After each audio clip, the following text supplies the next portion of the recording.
বাস্তব সুখ বা আনন্দ আমরা লাভ করতে পারব না। তাহলে কখন আমরা প্রকৃত সুখ প্রকৃত আনন্দ লাভ করতে পারবো? যতই ভ্রমাত্মক সুখ, যা ভ্রমা বস্তু, সেই ভ্রমা বস্তুর সঙ্গে যখন আমাদের সম্মান স্থাপিত হবে, তখন আমরা প্রকৃত আনন্দ লাভ করব।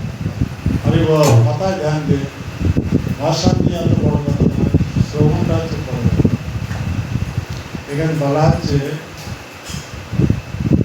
অনিত্য বস্তুর সঙ্গে আমাদের যে সম্বন্ধ, সেই সম্বন্ধের দ্বারা আমরা কখনোই প্রকৃত সুখ লাভ করতে পারব না। যা ভ্রমা বস্তু, বাস্তব বস্তু, নিত্য বস্তু, তার সঙ্গে যে সম্বন্ধ স্থাপন হবে, তখন আমরা প্রকৃত আনন্দ লাভ করতে পারব। কথাটা বুঝতে পারছেন? শ্রুতি মন্ত্রতে এই কথা বলা হচ্ছে। শ্রুতি মানে শ্রুতি মানে কি প্রথম বুঝতে হবে? শ্রুতি মানে বলুন, শ্রুতি মানে কি? মূল কথাটা যেহেতু বুঝতে না পারবে, তাহলে কি বুঝবে? শ্রুতি মানে বেদ, যে আগে শুনে শুনে মনে রাখবে। শুনে শুনে মনে রাখতে। আমি সেটা জিজ্ঞাসা করছি। কথাই ছেলে, এই কথা বলবো না, বসো। শ্রুতি মানে একটা বন্ধ দিতে, বসুন বসুন।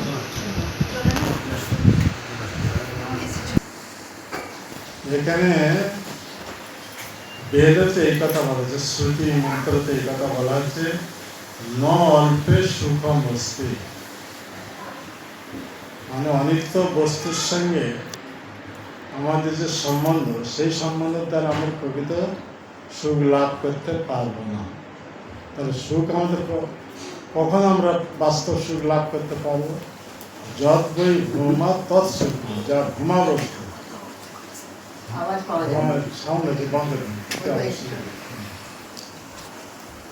বসুন, কথা শুনুন। এখানে এই কথা বলা হচ্ছে, মানে অনিত্য বস্তুর সঙ্গে আমাদের যে সম্বন্ধ, সেই সম্বন্ধের দ্বারা আমরা কখনো প্রকৃত সুখ লাভ করতে পারবো না। অনিত্য বস্তু বলতে কি? আমরা এই দেহটা যা পেয়েছি, এই দেহটা হচ্ছে অনিত্য বস্তু। বুঝতে পারছেন কথা? আমরা যে দেহটা লাভ করেছি, এই দেহটা হচ্ছে কি? অনিত্য বস্তু, নিত্য বস্তু নয়। এরকম দেহ সম্বন্ধে সম্বন্ধিত যত সব রিলেটিভস, এসব অনিত্য। তো এই অনিত্য বস্তুর সঙ্গে যে আমাদের সম্বন্ধ, এ সম্বন্ধের দ্বারা আমরা প্রকৃত সুখ লাভ করতে পারবো না। প্রকৃত সুখ আমরা কখন লাভ করতে পারবো? যতই ভ্রমা তৎ সুখা। ভ্রমা বস্তুর সঙ্গে যখন আমাদের সম্বন্ধ স্থাপন হয়, ভ্রমা বস্তু বলতে কি? অনন্ত, অন্তহীন সেই ভগবান। সেই ভগবানের সঙ্গে যখন আমাদের সম্বন্ধ স্থাপিত হবে, সেই সম্বন্ধের দ্বারা তখন আমরা প্রকৃত সুখ, প্রকৃত শান্তি, প্রকৃত আনন্দ লাভ করতে পারব। কথা বুঝতে পারছেন? প্রথম সূত্রটা বুঝতে হবে। তো এখানে এই কথা বলা হচ্ছে, এ জগৎটা হচ্ছে, এ জগতে দুঃখ আছে। এই জগতে কি আছে? দুঃখ আছে। দুঃখের কারণ আছে, আর দুঃখ নিবারণের উপায়ও আছে। কথাগুলো একটু ভেদ করুন, আমি কি কথা বলছি। এই জগতে দুঃখ আছে, তার প্রমাণটা কি? যেমন এই গীতা, এতে ভগবান কি বলছেন? দুঃখালয়। গীতা পড়েছেন তো? কি বলছেন? আমি যতটুকু বলছি, দুঃখালয়, এই জগৎটা হচ্ছে দুঃখের আলয়। বুঝতে পারছেন? তাহলে এই জগতের ভগবান নির্মাণ করেছে কিভাবে? হ্যাঁ, একটা দুঃখের ঘর হিসাবে নির্মাণ করেছেন। আমরা এখানে যত প্রয়াস করি না কেন, যত প্ল্যান করি না কেন, যত আমরা পরিকল্পনা করি না কেন, আমরা কখনোই বাস্তব সুখ এখানে লাভ করতে পারবো না। কেন? আমরা যে দেহটা পেয়েছি, এই শরীরটা হচ্ছে অনিত্য। কথা বুঝতে পারছেন? একটু ভেদ করুন হ্যাঁ কথাগুলো। তো এই জগতের ভগবান নিজে বলে দিচ্ছেন গীতাতে, দুঃখালয়, এই জগৎটা হচ্ছে কি দুঃখের আলয়। তাহলে এই জগতে দুঃখ আছে, এই দুঃখকে অতিক্রম করতে পারবে না। পারবে কি না? কি দুঃখ সব বলে তো দেখি। গীতা তো প্রভুপাতে গীতা পড়েছেন সব। আদি আদি দৈবিক, আদি ভৌতিক, আদি আধ্যাত্মিক। আর বলেন কে কি বলছেন, যার যা বলার তাকে বলেন। হ্যাঁ, জন্ম মৃত্যু জরা ওগুলো তার। এখানে জন্মগ্রহণ করা একটা দুঃখ, মৃত্যুবরণ করা একটা দুঃখ, হ্যাঁ, বার্ধক্য অবস্থা প্রাপ্ত হওয়া একটা দুঃখ, বিভিন্ন রোগের দ্বারা আক্রান্ত হওয়া দুঃখ। তাই বলা হচ্ছে জন্ম, শুনুন কথা শুনুন, জন্ম মৃত্যু জরা ব্যাধি। কি বলা হচ্ছে ভগবান কৃষ্ণ কি বলছেন? জরা ব্যাধি, দুঃখ দুঃখানুদর্শন। মোবাইল সব অফ করতে। এ হচ্ছে দুঃখ। তো এখানে বলছে এই জগতে দুঃখ আছে। দুঃখের কারণটা কি? এইবার বলুন, আমি তো সব বলে দিয়েছি। দুঃখের কারণটা কি? হ্যাঁ, দুঃখের কারণটা ভগবানে ভুলে যাওয়া। আমি যে প্রসঙ্গে কথা বলছি সেই প্রসঙ্গে নিয়ে কথা বলতে। দুঃখের কারণটা হচ্ছে অনিত্য বস্তুর সঙ্গে সম্বন্ধ স্থাপন করা। অনিত্য বস্তু সব কি? দেহ সম্বন্ধে সম্বন্ধিত যত সব অনিত্য। কেন? দেহটা অনিত্য। দেহ সম্বন্ধে সম্বন্ধিত ভাই বন্ধু স্ত্রী পুত্র পরিবার আত্মীয় স্বজন বন্ধু সব অনিত্য। এদের প্রতি মোহবশত আমরা তো হে বিষয়ী মন তাহে সমর্পিত। এ ব্রজবলি ভাষা। অর্থাৎ তোমাকে ভুলে গিয়ে আমি দুর্লভ মনুষ্যদেহ প্রাপ্ত হয়ে কাদের সেবা নিজেদের জীবন উৎসর্গ করেছি? সেই অনিত্য বস্তুর প্রতি। এই বিদ্যাপতি ঠাকুরকে এই কথা বলছেন, তা তল বারি বিন্দু সম সুত মিহিত রমণী সমাজে তো হে বিষয়ী মন তাহে সমর্পিল অবমজি হব কোনো কাজে। কথা বলতে এই ব্রজবলি ভাষা। হ্যাঁ, আমাদের সব গীতাতে আছে, পড়লে সব হবে। তো এখানে বলে তা তল মানে উত্তপ্ত বালুরাশির ওপর, বালির ওপর এক বিন্দু শিশির বিন্দু যদি পড়বে, কতক্ষণ স্থায়ী? কতক্ষণ স্থায়ী? কতক্ষণ? ক্ষণিকের মধ্যে উবে যাবে। হ্যাঁ, তো ঠিক সেই রকম স্ত্রী পুত্র পরিবার আত্মীয় স্বজন বন্ধু বান্ধব এদের সঙ্গে যে সম্বন্ধ স্থাপন করে আমরা যে সুখের অন্বেষণ করছি, সেই সুখটা হচ্ছে উত্তপ্ত বালুরাশির ওপর এক বিন্দু শিশুর বৃন্দের মতো অস্থায়ী। কথা বুঝতে পারছেন? এসব আচার্যদের কথা।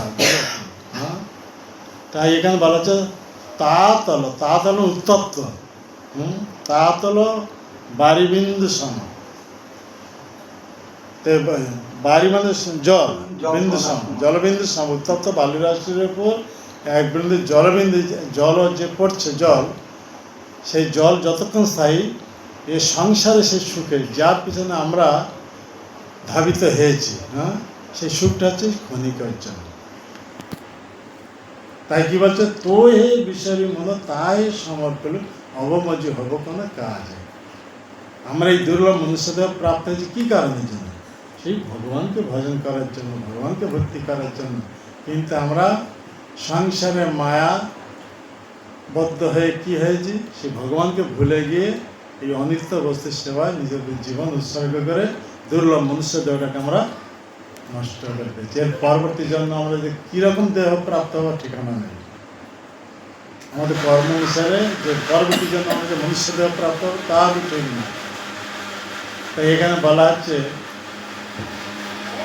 আমি যখন এই মর্নিকাকে যাই, এই RS-ওয়ালা যে ওই যে ওরা সব এখন এসে ইয়ে করেন, মানে ওই সব কী বলে, হ্যাঁ হ্যাঁ প্যারেড করেন, তারপর ওই সব করেন। ওরা এই গীত গাত প্রথমে ধনধান্য বসুন্ধরা, ধনধান্য পুষ্প ভরা আমাদের এই বসুন্ধরা, হ্যাঁ ওই গীত গাচ্ছে। হ্যাঁ আমি ওদেরকে প্রিচিং করি, ওদের সবাইকে বুঝতে পারলাম।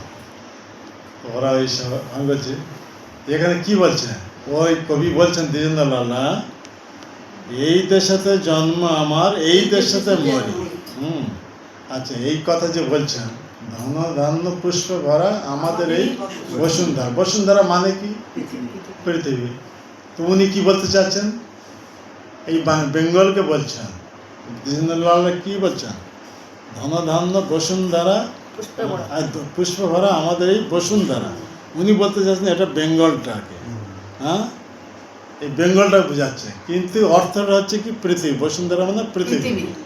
এত নির্বোধ ওই গীত গাচ্ছেন, ওরা ভাবছেন এই বেঙ্গলটাই আমাদের জন্ম। হ্যাঁ, এটা ধনে ধান্য পুষ্প ভরা, এই দেশেতে আমার জন্ম, সকল দেশের রানী সেজে আমার জন্মভূমি। এই কথা বলছেন না, সকল দেশের রানী সেজে আমার জন্মভূমি, এই দেশেতে জন্ম জানে, এই দেশেতে মরি। একটা পাগল লোকের কথা। হ্যাঁ, আমাদের কর্মের ওপর আমাদের নির্ভর করছে আমাদের পরবর্তী জন্মে কীরকম দেহ আমরা প্রাপ্ত হব। আমরা সব কর্মবন্ধনে নিজের ইচ্ছা অনুসারে আমরা যে পরবর্তী জন্মে মনুষ্য দেহ প্রাপ্ত হব। গীত গাচ্ছে কীভাবে, যে এই দেশেতে জন্ম জানে, এই দেশেতে মরি, সকল দেশের রানী সেজে আমার জন্মভূমি। কারণ উনি বলতে চাচ্ছেন এই দেশেতে আমার জন্ম হচ্ছে, এই দেশেতে মরবো, আবার পরবর্তী জন্মে মনুষ্য দেহ প্রাপ্ত হবে। ওটা ওনার হাতের নয়। কর্ম অনুসারে আমাদের পরবর্তী জন্মে যে মনুষ্য দেহ প্রাপ্ত হবে তা ঠিক না। এই যে এই বেঙ্গলে আমরা জন্মগ্রহণ তা ঠিক না, এই বসুন্ধরা যে জন্মগ্রহণ তা ঠিক না।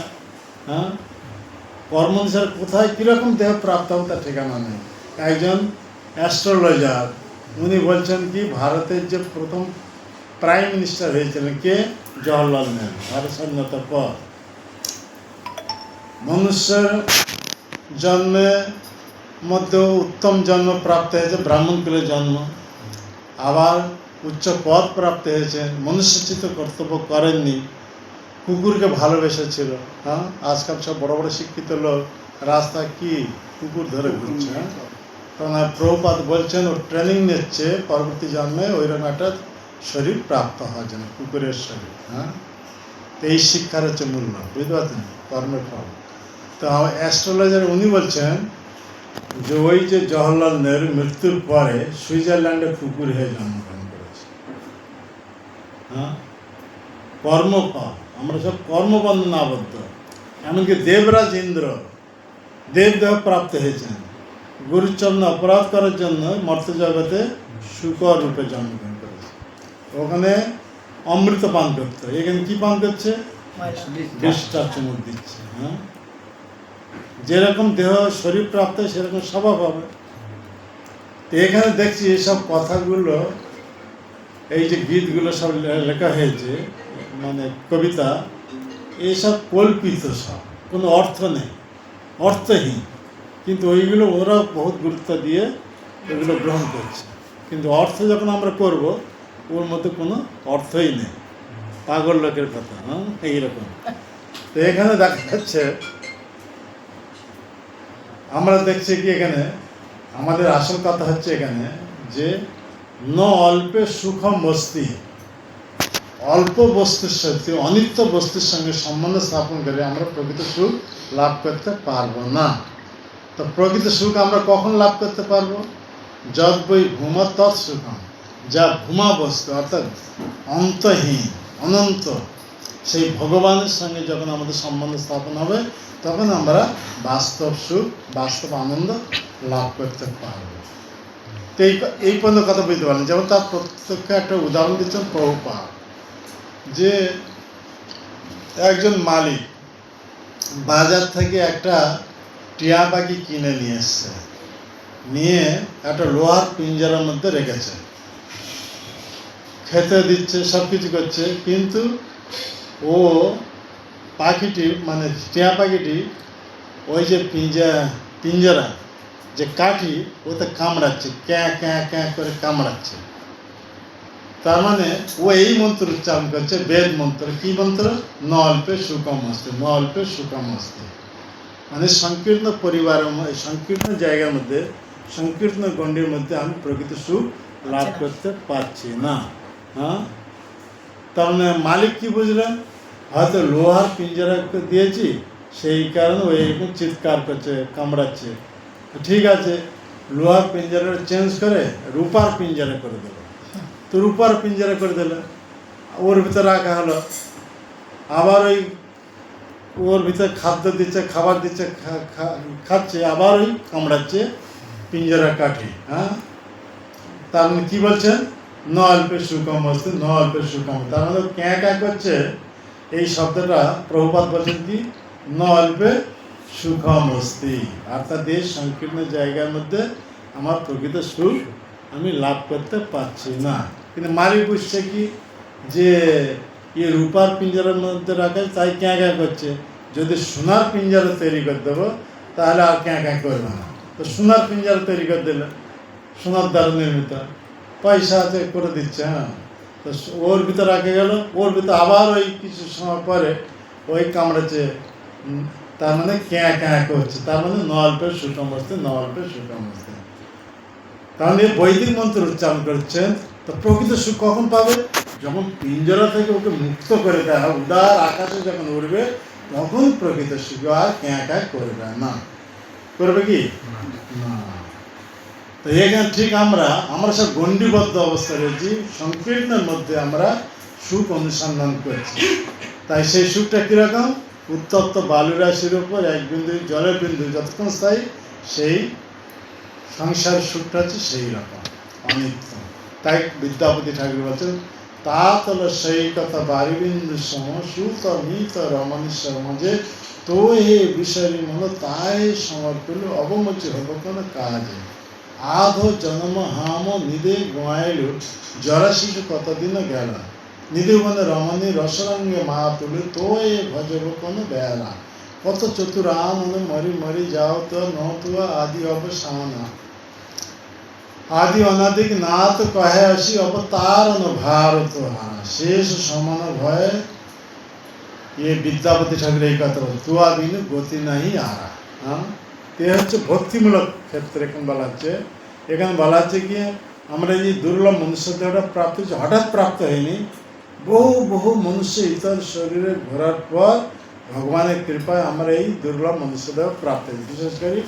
বিশেষ করে এই যে সিভিলাইজড ম্যান, হ্যাঁ, আমরা এখন বর্তমানে সভ্য মনুষ্য দেহ প্রাপ্ত হয়েছে। পূর্বে অর্ধ সভ্য, হাফ সিভিলাইজড। তার পূর্বে মানে কি বলা হচ্ছে? আনসিভিলাইজড। হ্যাঁ, তাহলে 4 লক্ষ যে মনুষ্য, 4 লক্ষ মনুষ্য মহাপ্রভু 3 ভাগে বিভাগ করছেন।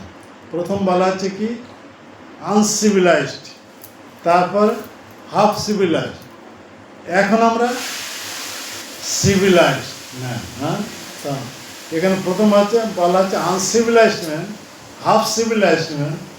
না, এখন আমরা কি বলা হচ্ছে না সিভিলাইজড ম্যান। তাই আমাদের এখন সৃষ্টির সর্বোত্তম, স্রষ্টার সর্বোত্তম এই সভ্য মনুষ্য দেহ আমরা প্রাপ্ত হয়েছি। মানে এই মনুষ্য দেহের দ্বারা আমরা জীবনে পরম সিদ্ধি প্রাপ্ত হতে পারবো, অর্থাৎ পরম গতি লাভ করতে পারবো। তো সেই পরম গতি লাভ করতে হলে আমাদের কী করতে হবে? সেই ভগবানের সঙ্গে আমাদের যখন সম্বন্ধ স্থাপন হবে, সেই ভগবানকে যদি এইভাবে সম্বন্ধিত হয়ে ভগবানের সেবায় যুক্ত হব, ভগবানের কৃপায়, তখন আমরা এই পরম গতি প্রাপ্ত হতে পারবো। তখন আমরা প্রকৃত সুখী হতে পারবো, প্রকৃত শান্তি লাভ করতে পারবো, প্রকৃত আনন্দ স্থিতি আমরা প্রাপ্ত হতে পারবো। তাই 3টি কথা আসছে, একটা হচ্ছে সুখের কথা, আর একটা হচ্ছে শান্তির কথা, আর একটা হচ্ছে আনন্দের কথা। তা সুখটা কিসের ক্ষেত্রে প্রযোজ্য? দেহের জন্য সুখ। হ্যাঁ, তো দেহটা অনিত্য, সুখ বি অনিত্য, তার উপরে শান্তি। শান্তিটা কার ধর্ম? মনের। আর আনন্দটা আত্মা। হ্যাঁ, আত্মা নিত্য বস্তু, কিন্তু আমরা তো দেহ নই, কিংবা আমরা মন নই। মনটা হচ্ছে সাটল কি আমাদের জড় বস্তু, মানে সূক্ষ্ম জড় বস্তু। আর দেহটা হচ্ছে গ্রস, মানে জড় বস্তু। এখানে জড় বস্তু দুই প্রকার বলা হচ্ছে, একটা হচ্ছে স্থূল জড় বস্তু, আর একটা বলা হচ্ছে সূক্ষ্ম জড় বস্তু। তো দেহটা হচ্ছে স্থূল জড় বস্তু, একে বলা হচ্ছে গ্রস ম্যাটেরিয়াল বডি। একে বলা হচ্ছে গ্রস ম্যাটেরিয়াল বডি, মানে এখানে মাটি, জল, অগ্নি, বায়ু, আকাশ পঞ্চ উপাদানে গঠিত। আর একটা হচ্ছে subtle material body. Subtle material body কাকে বলা হচ্ছে? মন বুদ্ধি অহংকার। মন বুদ্ধি অহংকার, হ্যাঁ, সূক্ষ্ম দেহ। তো সূক্ষ্ম এটা হচ্ছে মন, যদিও সূক্ষ্ম কিন্তু জড়। তো মনের বস্তু হচ্ছে কি? শান্তি। দেহের বস্তু হচ্ছে কি? সুখ। আত্মার বস্তু আনন্দ। তা আমরা যখন সেই ভগবান, পরমানন্দ বস্তু ভগবানের সঙ্গে যদি আমরা সম্বন্ধ স্থাপন করতে পারবো, তখন আমরা প্রকৃত আনন্দ লাভ করতে পারবো। তা আমাদের চরম ডেস্টিনেশনটা কি? চরম ডেস্টিনেশন হচ্ছে সেবানন্দ। তাই মহাপুরুষ ফিলোসফিটা কি? মহাপুরুষ ফিলোসফি হচ্ছে হায়েস্ট ফিলোসফি। সেটা কি না, এ জগতে সবাই কার পিছনে ধাবিত? জড় আনন্দের পিছনে। তো জড়ানন্দটা কি? সর্বোত্তম আনন্দটা কি? মৈথুন সুখ। এর পিছনে আব্রহ্ম ঘুমান্ত সবাই এর পিছনে ধাবিত। এর উপরের সুখটা কি? ব্রহ্মানন্দ, ব্রহ্মতে লীন হয়ে যাওয়া। এর থেকে শত শত গুণ শ্রেষ্ঠ হচ্ছে ব্রহ্মানন্দ। ব্রহ্মানন্দের উপরের কথাটা কি?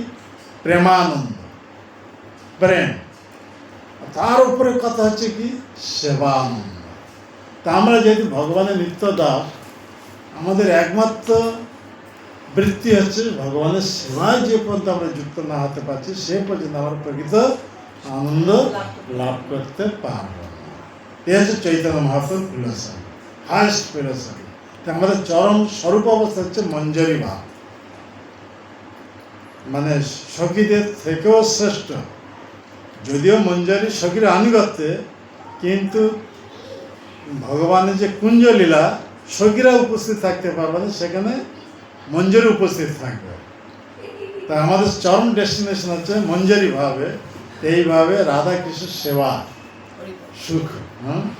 তো যে পর্যন্ত আমরা ভগবানের সেবা যুক্ত না হতে পারছি, সে পর্যন্ত আমাদের স্বরূপ অবস্থা আমরা প্রাপ্ত হতে পারছি না। মহাপুরুষ ফিলোসফি অনুসারে আমরা সে পর্যন্ত আমাদের অরিজিনাল স্বরূপ অবস্থাটা আমরা প্রাপ্ত হতে পারছি না। তাই আমাদের অরিজিনাল স্বরূপ অবস্থাটা হচ্ছে কি? ভগবানের নিত্য প্রেমময়ী সেবায় যুক্ত থাকা। বুঝতে পারছেন? তখন আমরা প্রকৃত আনন্দ স্থিতিতে অবস্থান করতে পারি।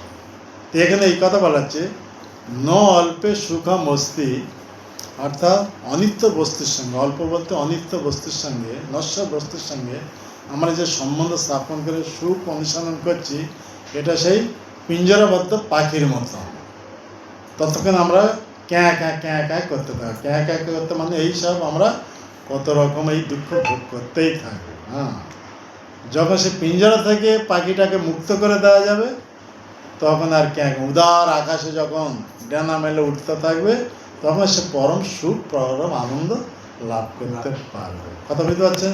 তো সেই রকম আমরা অনিত্য গণ্ডিত থেকে মুক্ত হয়ে যখন সেই ভগবানের সেবায় যুক্ত হব, তখন আমরা প্রকৃত সুখ, প্রকৃত শান্তি, প্রকৃত আনন্দ লাভ করতে পারবো। তো আমরা সেই জন্য এই দুর্লভ মনুষ্যদের প্রাপ্ত হয়েছি ভগবানের কৃপা। তাই যে পর্যন্ত আমাদের সাধু সঙ্গ না হচ্ছে, সে পর্যন্ত আমরা দিব্য জ্ঞান প্রাপ্ত হতে পারবো না। তো গুরু গ্রহণের উদ্দেশ্যটা কি? গুরু হচ্ছেন ভগবানের রিপ্রেজেন্টেটিভ, বোনাফাইড রিপ্রেজেন্টেটিভ।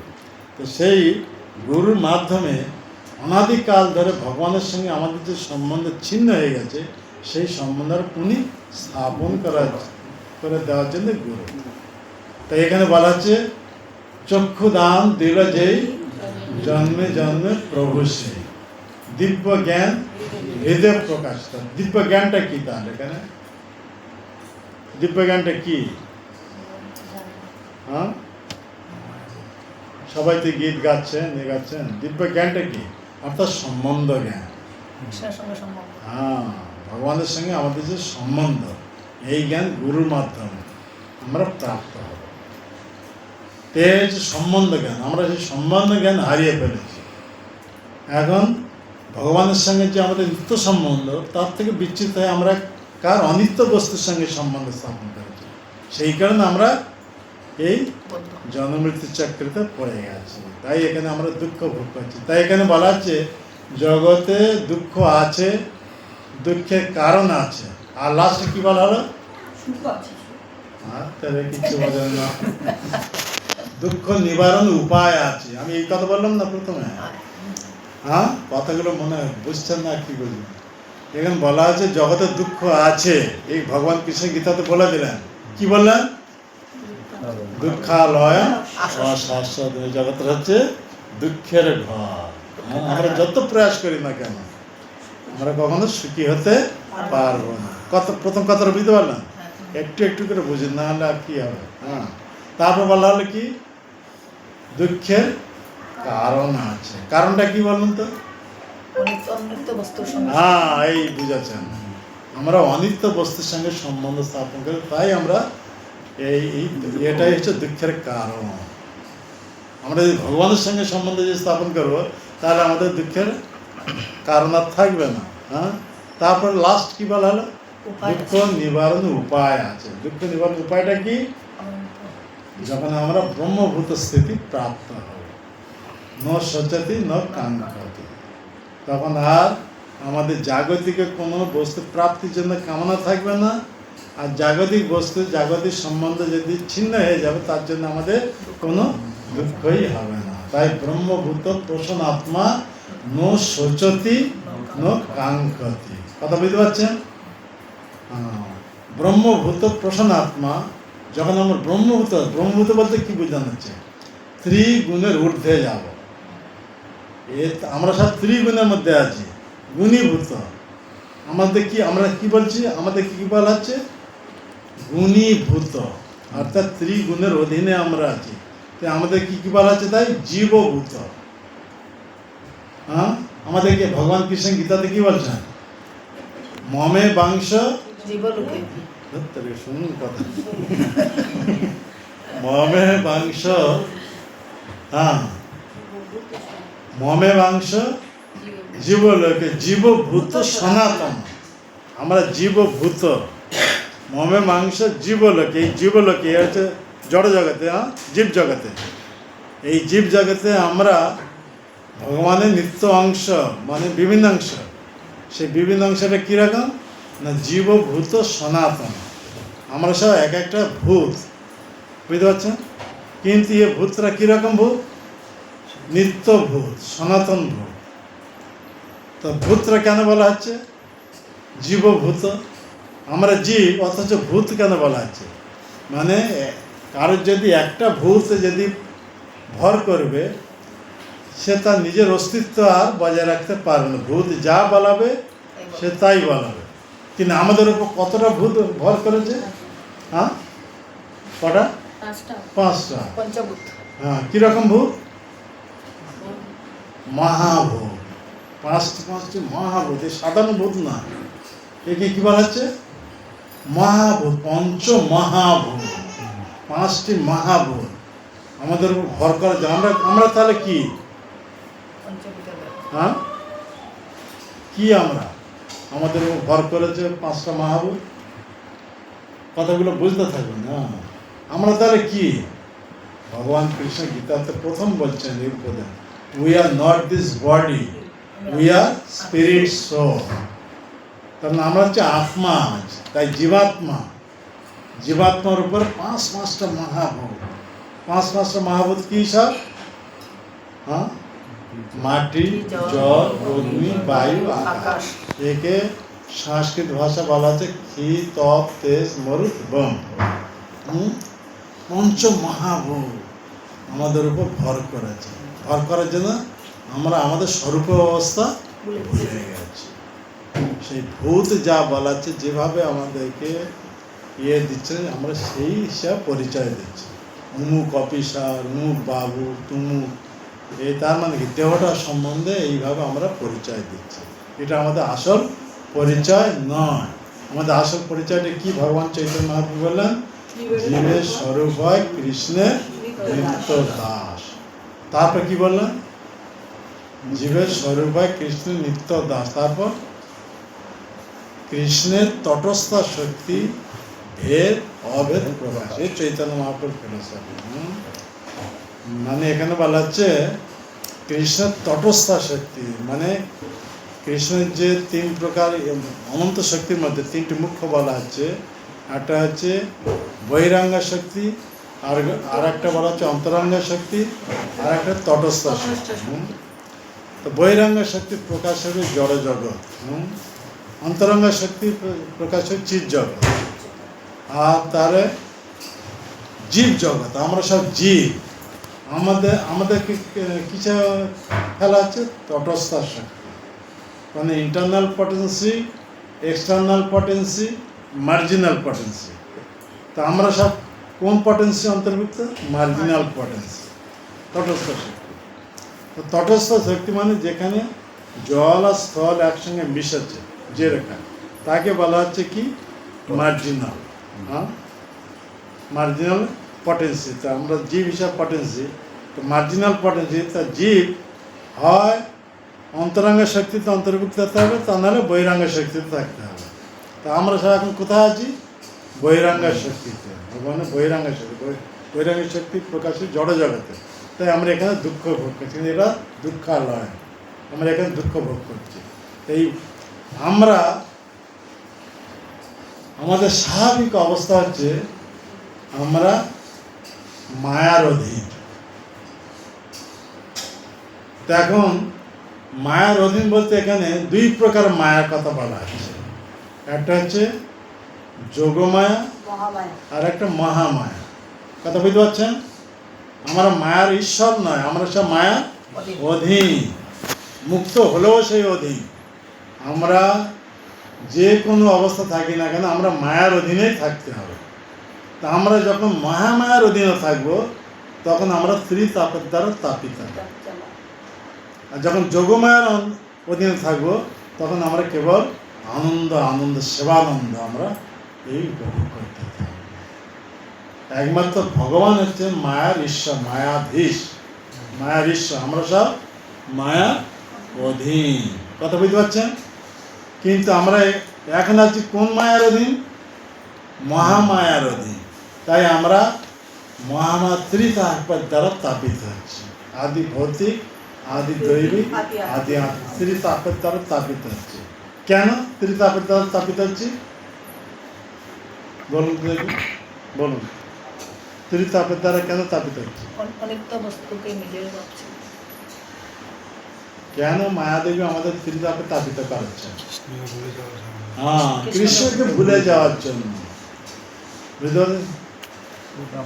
আমরা কৃষ্ণের সেবা থেকে বঞ্চিত হওয়ার জন্য, আমরা নিজেদের ইন্দ্র সুখ ভোগে মত্ত হয়ে গেছি।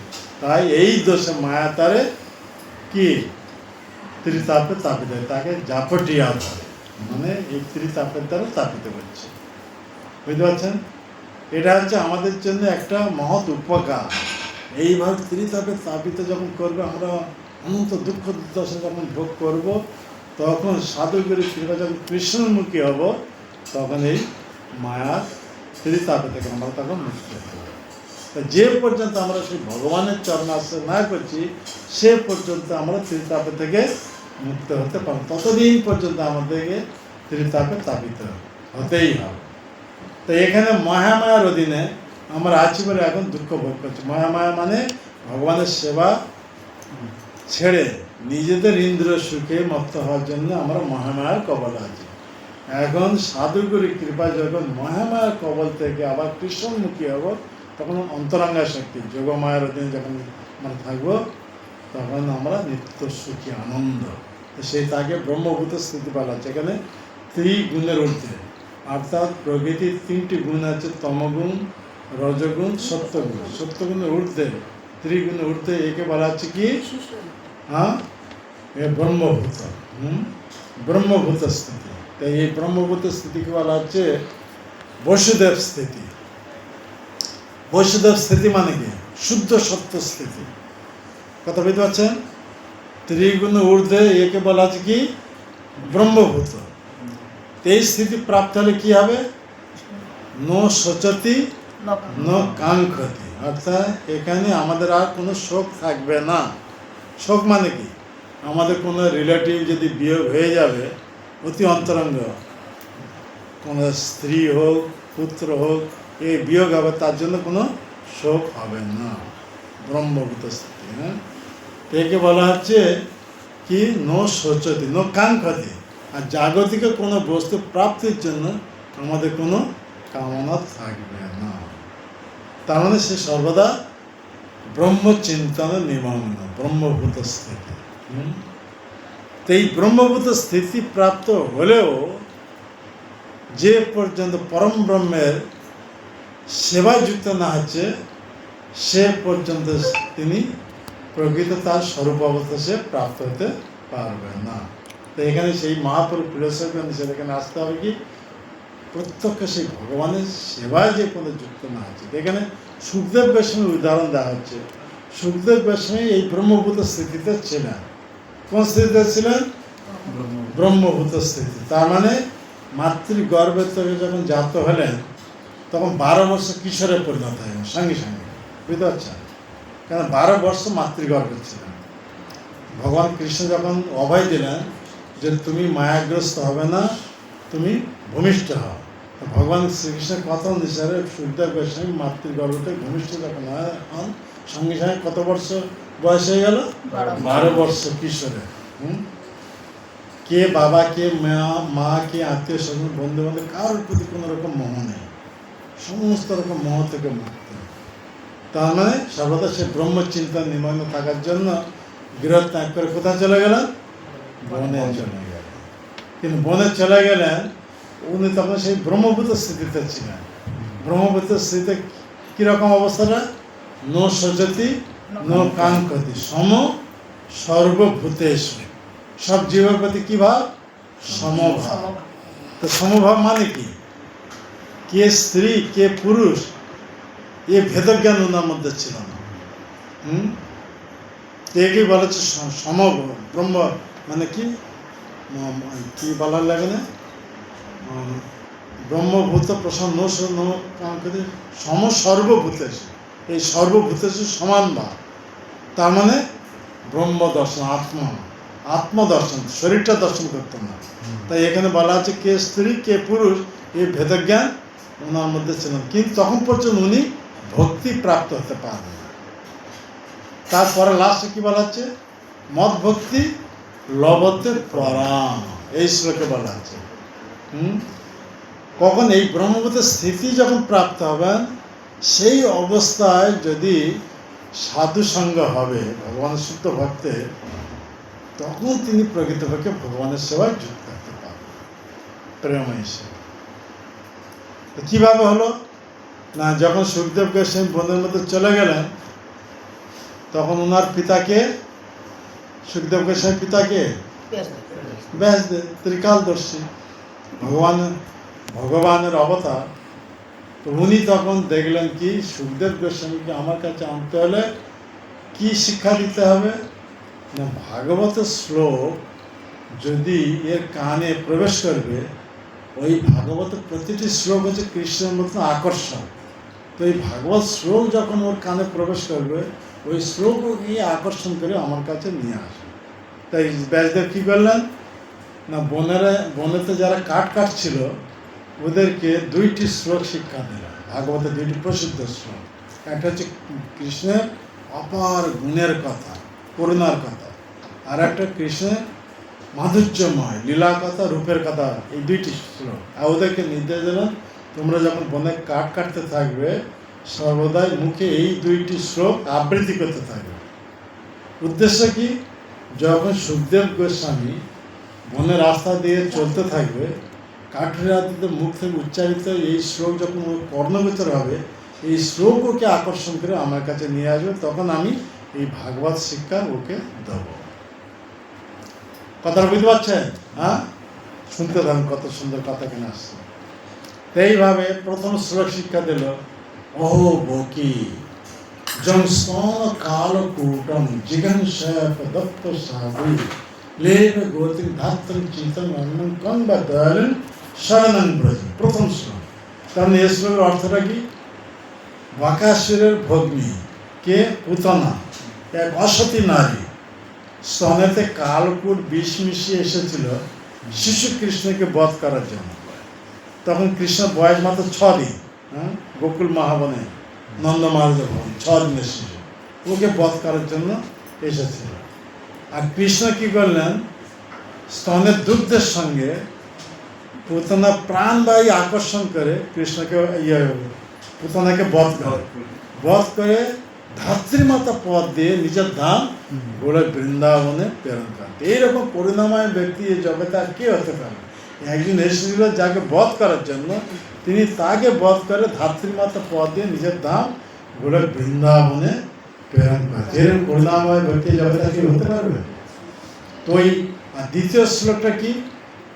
বারা পীড়ন নটবর বটু কর্ণ কর্ণিকাল বিভ্রাট বাস কনক কপিসন বৈজন তিনচমান। কৃষ্ণের অপূর্ব মাধুর্যময় রূপের কথা বলুন, যার মাথাতে ময়ূরের পাখা, বারা পীড়ন নটবর বটু, আর যিনি এক্সপার্ট ডান্সার, নটবর বটু সেই রাসনৃত্য করেন। বারা পীড়ন নটবর কর্ণ কর্ণিকার, আর কানেতে কর্ণিকা ফুল ধারণ করেছেন। এইরকম ভগবান কৃষ্ণ পীত বসনধারী বৈজয়ন্তী মালা গলা ধারণ করে এইভাবে বনে গোচারণায় যায়। গোচারণের সময় সেই শাখাদের সঙ্গে যখন এইভাবে ফিরে ফেরেন, এই রূপের মাধুর্য কথা বর্ণনা করা যায়। এই দুইটি শ্লোক শিক্ষা দিয়ে ব্যাসদেব বললেন, তোমরা যখন বনে কাঠ কাটতে থাকবে এই দুইটি শ্লোক আবৃত্তি করতে থাকবে। তাই একদিন কী করছেন, ওরা যখন কাঠ কাটছেন, এই প্রথম শ্লোকটা যখন আবৃত্তি করছেন, ওই সময় সুখদেব গোস্বামী বনের রাস্তা দিয়ে যাচ্ছে। আর যখন কাঠুরিয়াদের মুখ থেকে উচ্চারিত এই শ্লোক কর্ণগোচর হলো, ওহো বকি জং স্তন কালকূটম জীবন শ্যাপ দক্ষ সাদি লেব গৌতিক ধাত্র চিন্তন অন্নম কম্বা দয়ালু শরণং ব্রজ। এই শ্লোক শুনে সুখদেব গোস্বামী চিন্তা করেন, না, এইরকম এক অসতী নারী, বকাসুরের ভগ্নী পুতনা, স্তনেতে কালকূট বিষ মিশিয়ে এসেছিল শিশু কৃষ্ণকে বধ করার জন্য, আর শিশু কৃষ্ণ সেই পুতনাকে বধ করে ধাত্রীমাতা পদ দিয়ে নিজের ধাম গোড়ে বৃন্দাবনে প্রেরণ করেছেন।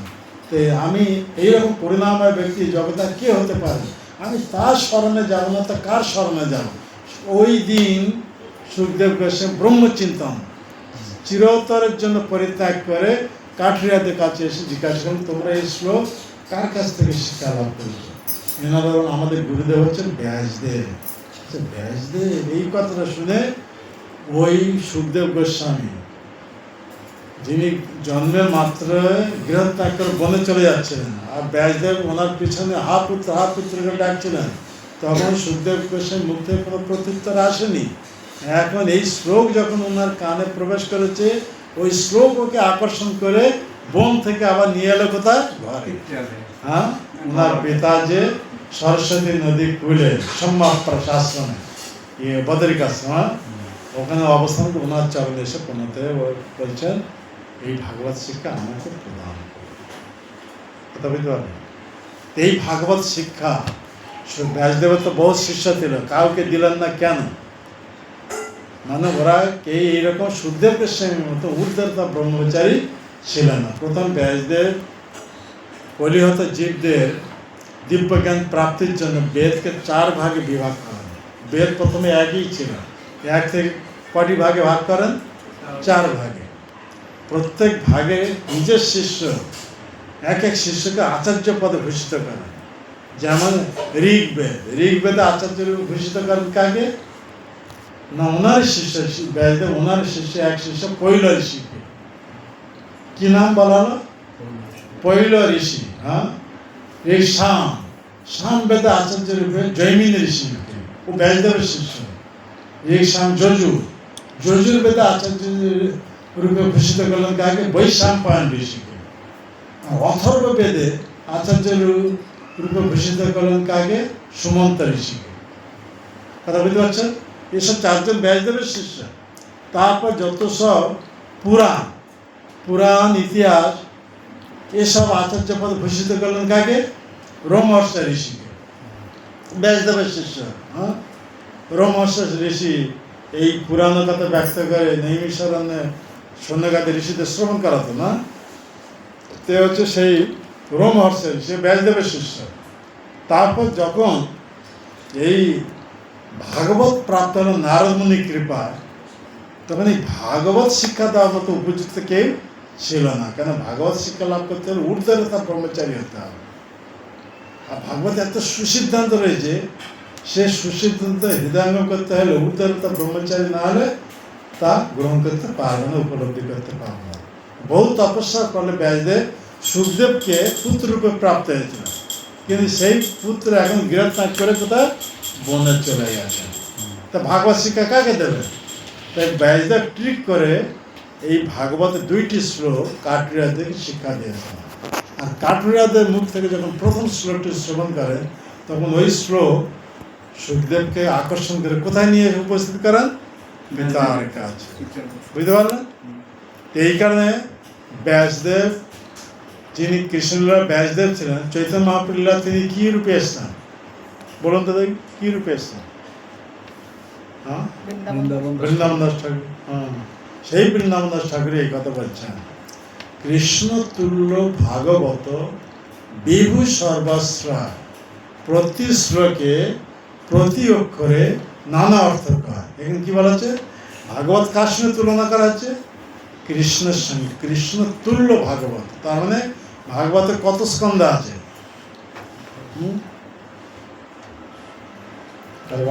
কত স্কন্ধ? দ্বাদশ স্কন্ধ, 12টা স্কন্ধ।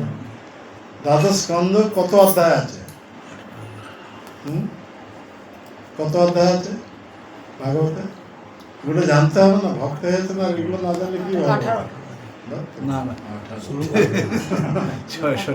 গীতার এখানে 365টি অধ্যায়। কথা বুঝতে পারছেন? ভাগবত 12 স্কন্ধ, 365 অধ্যায়, শ্লোক হচ্ছে 18,000 শ্লোক। কিন্তু কাউন্টিং করলে কত আসছে? আমরা যদি ভাগবতের শ্লোক কাউন্টিং করব, গণনা করব, কত পাবো? 14,096। এই 14,094 কত শ্লোক আমরা পাবো? 14,094। তাহলে আর শ্লোক কোথায় গেল? 18,000 শ্লোক বলা হচ্ছে, তাহলে আর কত শ্লোক ইয়ে হচ্ছে, মিসিং হয়ে গেছে? হ্যাঁ, 3,906। হ্যাঁ, এতে হিসাব হচ্ছে 3,906 শ্লোক নেই। তাহলে এখানে বলা হচ্ছে 18,000 শ্লোক, তাহলে 18,000 শ্লোক আছে। তার মানে পঞ্চম স্কন্ধ কে ভাগবত পড়েছেন কি? হ্যাঁ, না কিনে রেখে দিয়েছেন, ধূপ দিয়ে পূজা করছেন? হ্যাঁ, দেখবেন পঞ্চম স্কন্ধ 3-4টা শ্লোক মিশে গিয়ে একটা হয়ে গেছে। কথা বুঝতে পারছেন? মানে এই কারণে ও যদি আমরা একজন টিকাকার, গঙ্গা সাহেব টিকাকার, অন্য অর্থ ও যে টিকা, উনি এই কথা বলছেন যে সংস্কৃতে ছন্দ হচ্ছে অনুষ্ঠুপ ছন্দ। কি ছন্দ বলা হচ্ছে? অনুষ্ঠুপ ছন্দ। অনুষ্ঠুপ ছন্দে 32 অক্ষর। অনুষ্ঠুপ ছন্দে কত অক্ষর বলা হচ্ছে? 32 অক্ষর। আমাদের বাংলায় প্রয়ার ছন্দে কত অক্ষর? আরে বাবা, কিছু তো জানেন না। হ্যাঁ, কত? 14 প্রয়ার ছন্দ। জয় জয় শ্রী চৈতন্য, জয় নিত্যানন্দ, জয় দ্বৈত চন্দ্র, জয় গৌর ভক্ত। কি হচ্ছে? 14 অক্ষর ছন্দ হিসাবে। এই হিসাবে সংস্কৃতের যে অনুষ্ঠুপ ছন্দ 32 অক্ষর। কত অক্ষর বলা হলো? 32 অক্ষর। তো এখানে গঙ্গাশয় যে টিকাকার উনি এই যুক্তি দিচ্ছেন যে ভাগবতের যত শ্লোক আছে 14,000 কত আমরা কাউন্টিং পেলাম 14,094টা। তো 14,094 শ্লোকে যত অক্ষর আছে যদি আমরা কাউন্টিং করব, কাউন্টিং করে যদি 32 দ্বারা ভাগ করব তাহলে 18,000 শ্লোক এসে যাবে। কথাটা বুঝতে পারলেন কি? হ্যাঁ, কি কথা বলা হচ্ছে? হ্যাঁ, কেউ তো বুঝতে পারছে না। কে বলা হচ্ছে ভাগবতে কত হাজার শ্লোক আছে? 18,000 শ্লোক। হ্যাঁ, একটু বুঝতে চেষ্টা করুন। 18,000 শ্লোক আছে, কিন্তু আমরা যখন কাউন্টিং করছি আমাদের বিবিটি কাউন্টিং অনুসারে 14,094 জন। হ্যাঁ, তাহলে মিসিং হচ্ছে কত? মানে 3,906। হ্যাঁ, এত শ্লোক কোথায় গেল? তাহলে পঞ্চম স্কন্ধে দেখবেন 3-4টা শ্লোক মিশে এক হয়ে গেল, গদ্য আকার হয়ে গেল। এইগুলো সব পোয়েট্রি আকার, কিন্তু পঞ্চম স্কন্ধে সব প্রোজ আকার হয়ে গেছে। হ্যাঁ, গদ্য আকার হয়ে গেছে। তো উনি কি বলছেন, মানে গঙ্গাশয় টিকাকার, যে ওনার নাম হচ্ছে গঙ্গাশয়। তো গঙ্গাশয় টিকাকার উনি বলছেন যে মানে ভাগবত লেখা হচ্ছে সংস্কৃত শ্লোকে। তো সংস্কৃত শ্লোকে ছন্দ হচ্ছে মানে অনুষ্ঠুপ ছন্দ। তো সেই ছন্দ হচ্ছে 32 অক্ষর। বুঝতে পারছেন? অনুষ্ঠুপ ছন্দ মানে 32 অক্ষর। তা আমরা 14,094টি শ্লোক। হ্যাঁ, এই যে শ্লোক একে যত অক্ষর আছে আমরা যদি কাউন্টিং করব, সেই একত্রিত অক্ষরকে আমরা 32 দ্বারা যখন ভাগ করব তখন 18,000 এসে গেছে। তখন 18,000 শ্লোক 18,000 আছে। কতটা বাদ করতে লাগবে? হ্যাঁ, 32। অনুষ্ঠিত ছন্দ হচ্ছে 32 অক্ষর। হ্যাঁ, তো 32 দ্বারা ভাগ করলে 18,000 এসে যাবে। বুঝতে পারলেন? এখন একটু করে বুঝুন, তা নাহলে পুরাপুরি অবুঝ অবস্থা থাকলে কী হবে? হ্যাঁ, একটু শুনতে হবে, ব্রেন একটু করতে হবে, সাফ করতে হবে। হ্যাঁ, তো এখন আমরা দেখতে পেলাম ভাগবতে কত হচ্ছে 18,000 শ্লোক আছে। এখন দেখুন, ব্যাসদেবের কাছ থেকে প্রথম এই ভাগবত শিক্ষা প্রাপ্ত হলে কে? সুখদেব গোস্বামী। তখন তো ওতে লেখা আকার ছিল না, তো ওই মনে রাখতো, এত স্মৃতিধর, এত মানে ইয়ে ছিলেন, তিক্ত স্মৃতিধর। কেন ঊর্ধ্বরেতা ব্রহ্মচারী, একবার শুনবে আর ভোলার নেই, ভুলবে না জীবন, সারা জীবন আর ভোলার নেই। আমরা ভুলে যাই কেন? হ্যাঁ, আমাদের হচ্ছে ঊর্ধ্বরেতা ব্রহ্মচারী নয়, আমাদের যে ব্রহ্ম আমরা ধারণ করতে পারি না, সেই কারণে আমাদের স্মৃতিশক্তি অতি দুর্বল। এই কারণে আমাদের প্রথম শিক্ষা দেওয়া হয় আগে সব গুরুকুলে, এই কুশিক্ষা দেওয়া হতো না। কেমনভাবে ব্রহ্ম নষ্ট করা যায় আজকাল যে শিক্ষা, এইসব শিক্ষা দিয়ে, পাশ্চাত্য শিক্ষা দিয়ে আমাদের সংস্কৃতিটা নষ্ট করে দিয়েছে।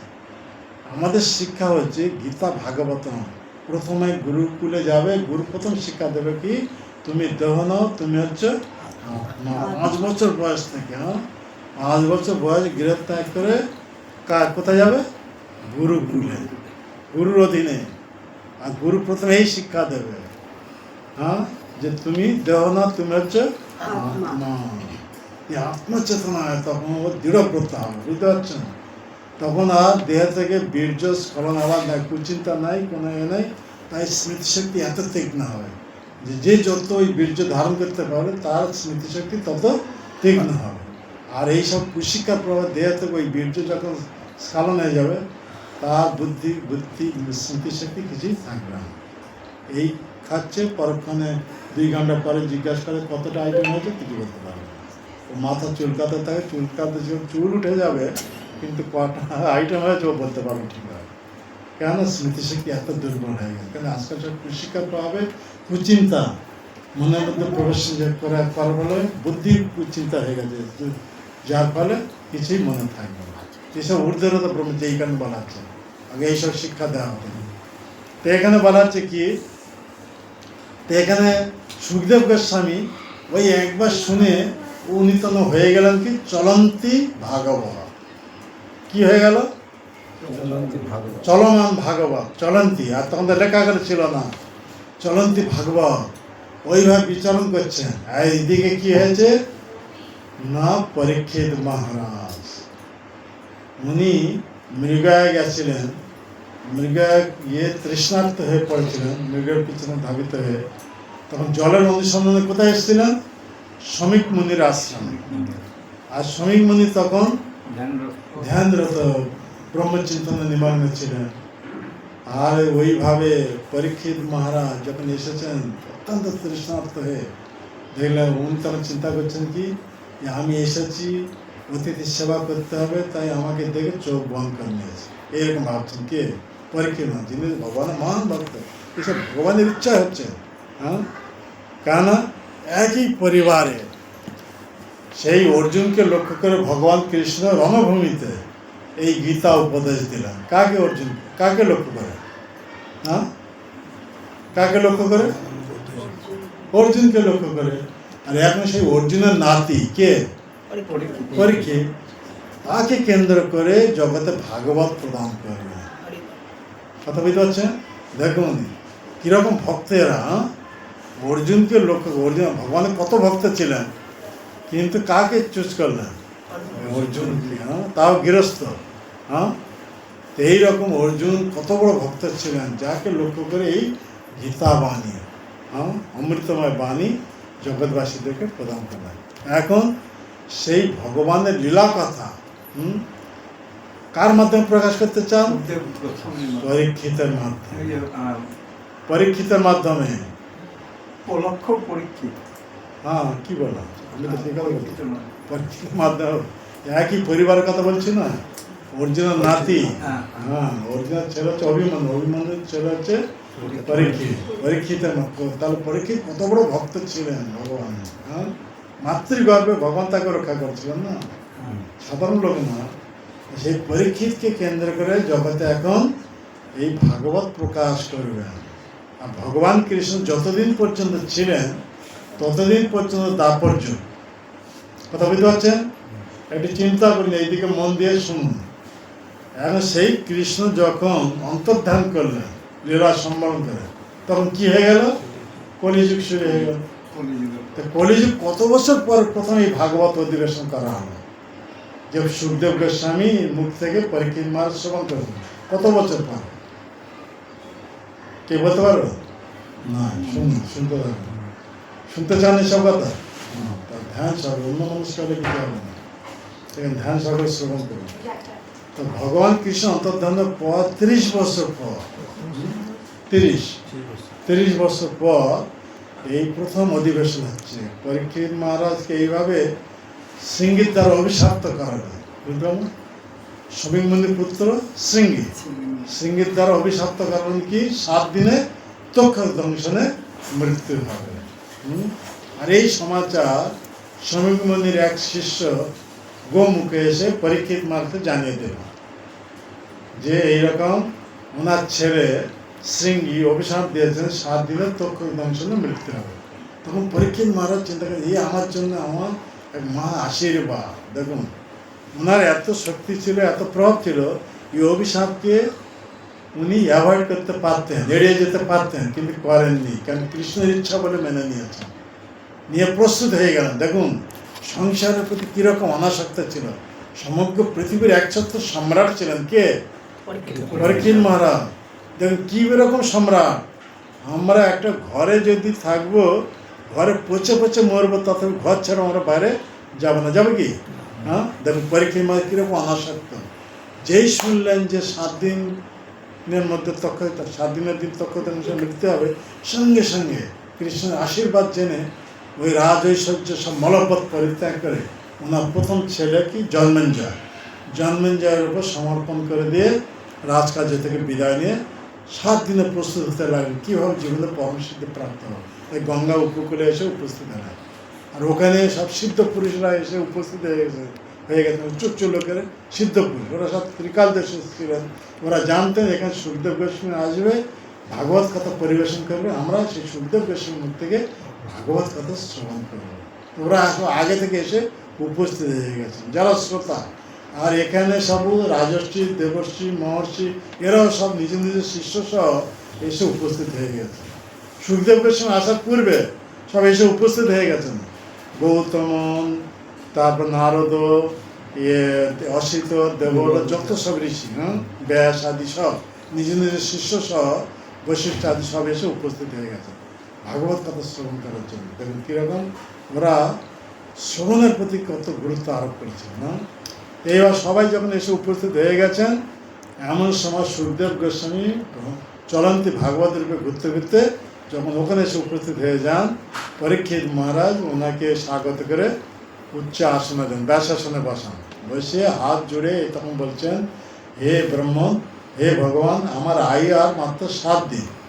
7 দিনের মধ্যে আমি কিভাবে জীবনের পরম সিদ্ধি প্রাপ্ত হতে পারবো? তখন সুখদেব গোস্বামী বললেন, হে রাজন, চিন্তা করবেন না, আমি আপনাকে ভগবত ধামে পাঠিয়ে দেব। কেবল আপনি আমার মুখ থেকে এই ভগবানের কথা শ্রবণ করুন। দেখুন, এই হচ্ছে ভাগবত কথা, বুঝতে পারছেন?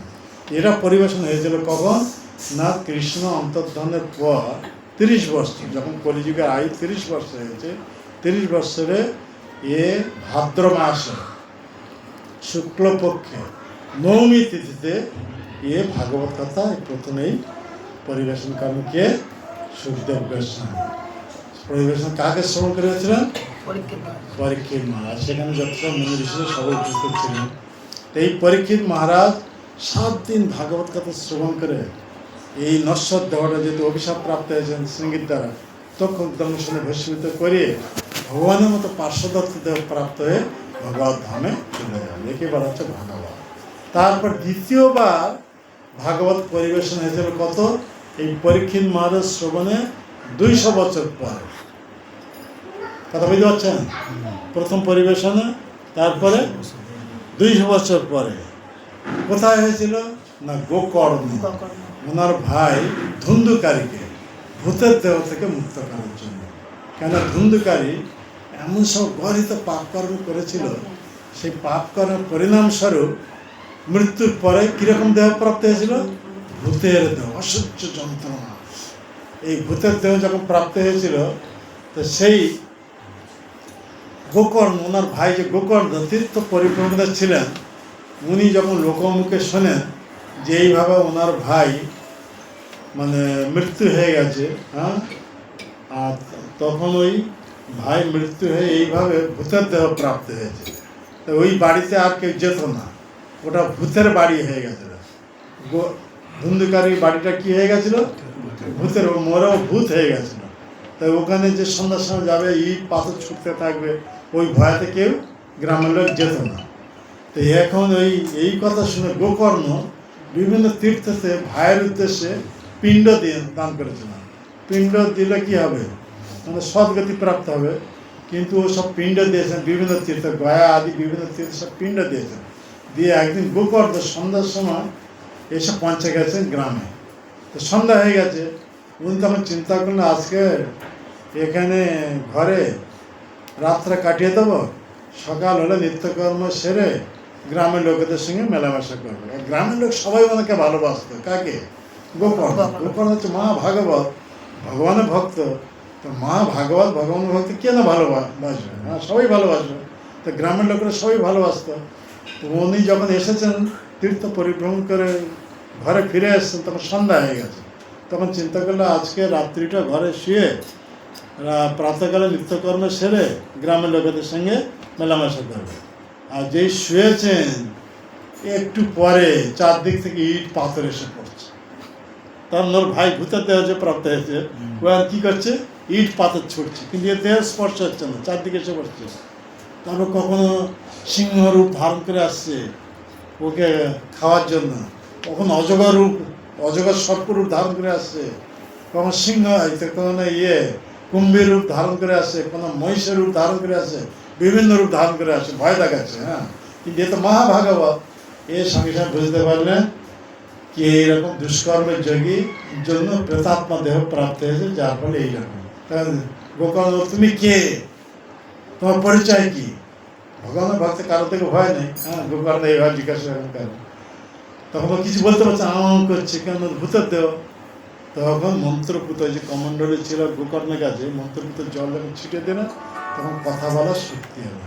তখন বলছে, হে ভাই, আমি তোমার ভাই ধুন্ধুকারী। তা গোকর্ণকে তোমার উদ্দেশ্য তো আমি তো গয়া আদি বিভিন্ন তীর্থের পিণ্ড দিয়েছি, তুমি এ পর্যন্ত উদ্ধার হতে পারোনি? তখন এই ধুন্ধুকারী বলছে, হে ভাই, আমি এত সব গণিত পাপ কর্ম করেছি, তুমি শত শতবার পিণ্ড দিলেও আমি উদ্ধার হতে পারবো না। দেখুন, এত সব পাপ করেছিল ধুন্ধুকারী, কত লোককে মার্ডার করেছিল, আর ওর ভয়ে ওর নিজের মা কুয়োর মধ্যে পড়ে গিয়ে মৃত্যুবরণ করেছিল, বাবা ওর উপদ্রব দেখে গৃহত্যাগ না করে বনে চলে গেছিল, আর কত লোককে মার্ডার করেছিল। সেই পরিণামস্বরূপ ও যে মৃত্যুর পর ভূতের দেহ প্রাপ্ত হয়েছে। তো এই জন্য ওনার ভাই গোকর্ণ বিভিন্ন গয়া আদি বিভিন্ন তীর্থে পিণ্ড দিয়েছেন, কিন্তু পিণ্ড দিলেও ভূতের দেহ থেকে উদ্ধার হতে পারবে। তার মানে ও নিজে মুখে বলছে, আমি এত সব গণিত পাপ কর্ম করেছি, তুমি শত শতবার পিণ্ড দিলেও আমি উদ্ধার হতে পারবো না, তাই অন্য কোনো উপায় করো। এই কথা বলবো ওনার ভাই। তো যখন বলেছে ওই গোকর্ণ রাত্রি অবসানের পর নিত্যকর্ম সেরে গ্রামের লোকেদের ব্রাহ্মণ পণ্ডিত ওদের সঙ্গে এই কথা নিয়ে আলোচনা করেন যে কিভাবে উদ্ধার হবে।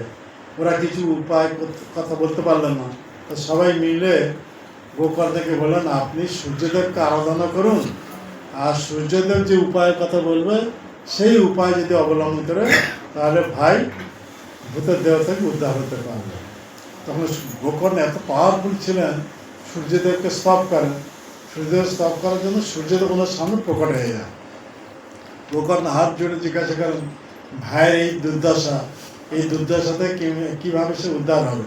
তখন সূর্যদেব উপদেশ দেন, হে গোকর্ণ, তুমি এক শুভ দিন দেখে ভাগবত কথার আয়োজন করো, আর তোমার মুখ থেকে যখন তোমার ভাই ভাগবত কথা শ্রবণ করবে তখন এই ভূতের দেহ থেকে উদ্ধার হয়ে যাবে। এই কথা সূর্যদেব উপদেশ দেন।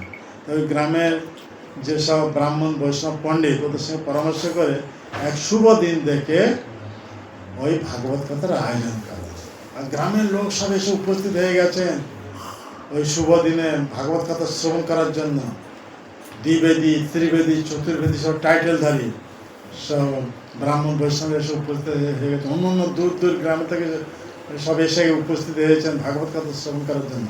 তো ওই ভাগবত কথা পরিবেশন করেছিল পরীক্ষিত মহারাজের ভাগবত কথা শ্রবণের কত বছর পরে? 200 বছর পরে। কথা বুঝতে পারছেন? তখন কলিযুগের আয়ু কত? 230। তখন কে ভাগবত পাঠ করেছিল? শুনুন, বলছি কথাটা শুনুন, কথা শুনবেন না, সব বলা হচ্ছে। এইভাবে প্রথমে পরীক্ষিত মহারাজ সভায় সুখদেব গোস্বামীকে ভাগবত কথা পরিবেশন করেছিলেন। ওটা বলা হলো কি মাসে? না, ভাদ্র মাসে শুক্লপক্ষ নবমী তিথি। কথা বুঝতে পারলেন? এখন 200 বছর পরে এই যে ভাগবত কথা গোকর্ণ পরিবেশন করছেন নিজের ভাইকে ভূতের দেহ থেকে উদ্ধার করার জন্য, এটা হয়েছিল ওই আশ্বিন মাসে শুক্লপক্ষে নবমী তিথি। কথা বুঝতে পারলেন? প্রথমটা হয়েছিল কার্তিক মাসে, এই ভাদ্র মাসে, আর তারপরে আশ্বিন মাসে 200 বছর পরে। হ্যাঁ, এই ভাগবত কথা। তো ওইভাবে যখন ধুন্ধুকারী এসে উপস্থিত হয়েছে, প্রথম দিনে ভাগবত কথা পরিবেশন চলছে, ধুন্ধুকারী এসে উপস্থিত হয়ে গেছে, কোথাও তো অশরীরী ভূতের দেহ। তো ওই স্টেজে একটা বাঁশ ছিল, যার 7টি গাঁট ছিল। ওই বাঁশকে আশ্রয় করে শুনতে থাকে, আর একাগ্র মনে ভূতের দেহ অসহ্য যন্ত্রণা ভোগ করছিল, একাগ্র মনে শ্রবণ করেন। প্রথম দিনে যে ভাগবত কথা বিশ্রাম দিল, তখন ওই 7টি গাঁটযুক্ত বাঁশের একটি গাঁট সশব্দে ফেটে গেল, সবাই শুনতে পেলেন আওয়াজ। হ্যাঁ, তো এইভাবে প্রতিদিন ভাগবত কথা পরিবেশন পর যখন বিশ্রাম দেন, ওই মাঝে থেকে একটি করে গাঁট ফাটতে থাকে সবসময়। এইবার 7 দিনে যখন ভাগবত কথা সমাপ্ত হলো, ওই বাঁশের 7টি গাঁট সব ফেটে গেল 7 দিনে। তখন ও ভূতের দেহ থেকে মুক্ত হয়ে ভগবানের মতো রূপ প্রাপ্ত হয়ে গেল, চতুর্ভুজ নারায়ণের রূপ প্রাপ্ত তখন প্রকট হয়ে গেল। কে? ধুন্ধুকারী। দেখুন, এমন সময় ভগবানের দ্বারা প্রেরিত, ভগবান বিষ্ণুর দ্বারা প্রেরিত বিষ্ণুদূতের এক দিব্য বিমান নিয়ে ওখানে এসে উপস্থিত হয়ে গেছে। এখন ধুন্ধুকারীকে হাত ধরে রথের বিমানে বসে ভগবত ধামে নিয়ে যাওয়ার জন্য। এমন সময় গোকর্ণের জিজ্ঞাসা করছেন, আপনার এখানে একটি বিমান নিয়ে এসেছেন, কত এখানে শ্রোতারা উপস্থিত আছেন, হ্যাঁ, এই দ্বিবেদী, ত্রিবেদী, চতুর্বেদী সব টাইটেলধারী বড় বড় ব্রাহ্মণ বৈষ্ণব, এদের জন্য রথ নিয়ে বিমান নিয়ে এলেন না কেন? ওকে ছেড়ে দিন, ওকে ছেড়ে দিন, ভাগবত কথা ছেড়ে দেয় কখনো আনবে না, যাও তুমি যাও তোমার মায়ের কাছে। হ্যাঁ, তো এইভাবে দেখা যাচ্ছে কি, যাও তুমি যাও তোমার মায়ের কাছে, ওইদিকে যাও। তো এইভাবে দেখা যাচ্ছে কি, যে গোকর্ণ জিজ্ঞাসা করছে আপনার এখানে একটি বিমান নিয়ে এলেন, এত সব শ্রোতারা বসেছেন, একটি বিমান কেন নিয়ে এলেন? তখন ওই বিষ্ণুতারা বলছেন এখানে যত সব বসেছেন ও কথাতে কেউ মন দেননি, হ্যাঁ, নামে বসেছে, মন সব ঘরে, হ্যাঁ, কেউ তার স্ত্রীর কথা চিন্তা করছে, কেউ তার মেয়ের কথা চিন্তা করছে, কেউ তার মানে ছেলের কথা চিন্তা করছে, কেউ চিন্তা করছে কখন শেষ হবে, ঘরে যাবো, এইরকম কথায় মন দেয়নি, তাই এরা শ্রবণের ফল প্রাপ্ত হতে পারে না। আর আপনার ভাই ধুন্ধুকারী ও ভূতের দেহ প্রাপ্ত হয়েছিল, অসহ্য পীড়া উপভোগ করছিল, যন্ত্রণা উপভোগ করছিল, তাই ও একাগ্র মনে আপনার মুখ থেকে ভাগবত কথা শ্রবণ করার ফলে 7 দিনে শ্রবণের পূর্ণ ফল প্রাপ্ত হয়েছে, এখন সমস্ত দোষ থেকে মুক্ত হয়ে গেছে, এখন ভগবানের মতো রূপ প্রাপ্ত হয়েছে। তাই ভগবান তার প্রেরিত এই বিমান নিয়ে এসেছি, ওনাকে এইভাবে বিমানে বসে ভগবান ধামে নিয়ে যায়। সবাই তখন মাথাতে হাত দিয়ে বসে, হ্যাঁ, আর দেখছেন ওদের সামনে এইভাবে বিষ্ণুদূতেরা ধুন্ধুকারীকে, যে পাপী মহাপাপী ভূতের দেহ প্রাপ্ত, ভগবানের মতো দেহ প্রাপ্ত হয়ে রথেতে বসে ওকে বৈকুণ্ঠে নিয়ে গেল। ও চলে যাওয়া, উনি চলে যাওয়ার পরে যত শ্রোতারা তখন এসে গোকর্ণকে হাত জোড়ে বলছে, হে গোকর্ণ, আপনি আর একবার শুভ দিন দেখে ভাগবত কথার আয়োজন করুন, আমরা একবার ঠকেছি আর ঠকবার নয়, যখন শুনতে আসবো ঘরের সব রকম কথা ছেড়ে দিয়ে কেবল ভাগবত কথা মন দিয়ে শ্রবণ করতে থাকবো। তখন ওই ওদের অনুরোধে এই দ্বিতীয়বার একবার উনি শুভ দিন দেখে ভাগবত কথা যখন আয়োজন করেন, প্রথমবার যে সব শ্রোতারা একবার ঠকেছিলেন ও আর ঠকবে না, এই কারণে ঘর থেকে সব রকম চিন্তা ছেড়ে ভাগবত কথা এসে একাগ্র মনে শ্রবণ করেন, আর অন্য কোনো চিন্তা নাই, স্ত্রীর কথা নয়, ছেলের কথা নয়, মেয়ের কথা নয়, কারোর কথা না, সব চিন্তা থেকে মুক্ত হয়ে গোকর্ণের মুখ থেকে একাগ্র মনে ভাগবত কথা এইভাবে শ্রবণ করেন। শ্রবণ করার ফলে কি হয়েছে, 7 দিনে ভাগবত কথা যখন সমাপ্ত হলো, যতজন শ্রোতা ছিলেন তত সংখ্যক বিমান বৈকুণ্ঠ থেকে চলে এলো, প্রত্যেকের জন্য এক একটা বিমান, সবাই বিমানে আরোহণ করে সবাই কোথায় বৈকুণ্ঠে চলে। এই হচ্ছে ভাগবত কথা। তাহলে আমরা প্রথম বললাম ভাগবত প্রথম পরিবেশন হয়েছিল ভগবান কৃষ্ণ অন্তর্ধানের পর, কলিযুগ যখন শুরু হয়েছে 30 বছর পর সুখদেব গোস্বামী মুখ থেকে পরীক্ষিত মহারাজ শ্রবণ করে ভগবত ধামে চলে গেছেন। তারপর এর পরে 200 বছর পরে এ গোকর্ণ ভাগবত কথা পরিবেশনকে, ওনার মুক্ত ভাগবত কথা শ্রবণকে ধুন্ধুকারী ভূতের দেবতাকে মুক্ত হয়ে ভগবত ধামে চলে যান। এরপরে তৃতীয়বার ভাগবত কথার আয়োজন হয়েছিল 306 বছর পরে, 6 বছর, 306 বছর শুনতে থাকে, কথা বললাম না, 306 বছর পরে কখন হয়েছিল, যখন ভক্তি দেবী ওনার 2 পুত্র জ্ঞান ও বৈরাগ্য যখন গুজরাটে উপস্থিত হয়েছিলেন, বৃদ্ধাদশা প্রাপ্ত হয়ে গেছেন ভক্তি দেবী, আর ওনার 2 পুত্র জ্ঞান ও বৈরাগ্য বৃদ্ধ হয়ে গেছেন, বুঝতে পারলেন। এইভাবে ওই ভক্তি দেবী 2 সন্তানের সঙ্গে, 2 ছেলের সঙ্গে, অর্থাৎ 2 পুত্রের সঙ্গে যখন বৃন্দাবন এসে উপস্থিত হন, ভক্তি দেবী আবার নব যুবতী হয়ে যান, হ্যাঁ, ওনার 16 বছর যুবতী হয়ে যান, কিন্তু ওনার 2 পুত্র জ্ঞান বৈরাগ্য বৃদ্ধ দশায় পড়েছিলেন। কেন বৃন্দাবনে কেউ জ্ঞান অনুশীলন করেন না, কেউ বৈরাগ্য আচরণ করেন না, হ্যাঁ, তো ওখানে কেবল ভক্তি, তাই ভক্তি দেবী ওখানে নবযুবতী হয়ে যান। তো এইভাবে 2 ছেলে বৃদ্ধ অবস্থাকে অচেতন হয়ে পড়েছেন, আর ভক্তি দেবী তখন 16 বছর যুবতীর মতো, উনি তখন এই 2 পুত্রের জন্য ক্রন্দন করছেন, বুঝতে পারছেন। এমন সময় নারদমুনি উনি পৃথিবী পরিভ্রমণে বেরিয়েছিলেন। এখন কলিযুগের প্রভাবে দেখছেন কি চারদিকে অধর্ম মানে আচরণ চলছে। কি সব অধর্ম? যেমন ভাগবত বলে দূতন পান স্ত্রীয় শোনা যত অধর্ম চতুর্বিধা। অর্থাৎ ভগবান কৃষ্ণ অন্তর্ধানের পরে এইভাবে কলিযুগ শুরু হয়ে যাওয়া, কলির প্রভাবে এইরকম সব অনাচার চারদিক হতে থাকে। হ্যাঁ, নারদ মুনি দেখছেন। তো এইভাবে অধর্মকে আশ্রয় করেছে সব। তো এইভাবে ধর্ম সেখানে আর কারো ভগবত ভক্তি নেই। কে ভগবত জ্ঞান অনুশীলনের জন্য প্রয়াস করে না, কে জড় বিষয় থেকে বৈরাগ্য আচরণ করতে চায় না। এইভাবে সব অধর্মতে লিপ্ত হয়ে গেছে। ওইভাবে নারদ মুনি ভ্রমণ করতে করতে কোথায় এসে উপস্থিত হয়েছেন না যমুনা, এই বৃন্দাবনের যমুনা নদীর কূলে। বৃন্দাবন ওখানে যমুনা নদীর কূলে যখন উপস্থিত দেখছেন এক অদ্ভুত দৃশ্য। এক অতি নব যুবতী, এক সুন্দরী নারী দুই বৃদ্ধ লোককে সেবা করছে। তখন নারদিন ওখানে আর ওখানে দেখছেন আর কত সব নবযুবতী সেই দুই বৃদ্ধের উপর কি ব্যাজন করছে, করছে, এইভাবে হাওয়া করছে, বুঝতে পারছেন? এইভাবে যখন এসে উপস্থিত নারদিন এই দৃশ্য থেকে প্রথমে পরিচয় জানতে চাইলেন যে আপনি কে, এই দুইজন বৃদ্ধ কে। তখন ভক্তি দেবী নিজের পরিচয় দিচ্ছেন, আমি হচ্ছি ভক্তি দেবী, আর এই দুইজন হচ্ছে আমার ছেলে। নারদিনী যখন এই কথা, এই পরিচয় পেলেন, আশ্চর্য হয়ে গেল। মা এত নবযুবতী 16 বছর বয়সে, আর ছেলে দুইটা 100 বছরের কাছাকাছি বৃদ্ধ অবস্থা। অচেতন হয়ে পড়েছে, 80 বছর রোগ করে আছে, বৃদ্ধ অবস্থা, অচেতন হয়ে পড়েছে।